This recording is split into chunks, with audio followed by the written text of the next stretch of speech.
So once you're back at the main menu, perhaps instead of just looking for ideas, you've come into the encyclopedia looking to improve one of your leadership areas, maybe information management or inventory optimization. And as you're in one of those areas, you're going to notice that there are these tabs for questions. So there's questions here, there's questions here. What that's trying to do is it's trying to show you that just like over here, when you click on something, you begin to see information related to whatever is highlighted over here.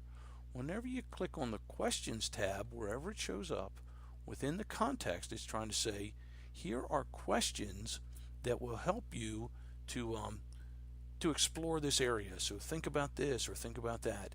And when you click on one of the questions, then it will give you then possible responses that might come from exploring that question. And once you have a response, you might even choose to look at what other questions would that lead to.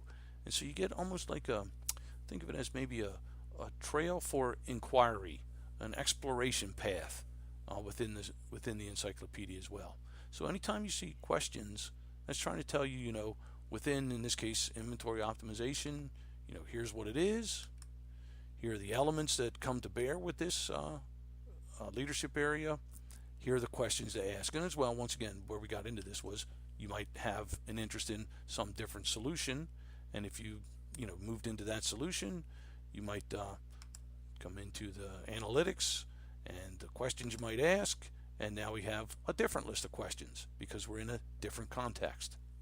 And so, as you click on the entry, here are some of the answers you might expect if you were to explore that.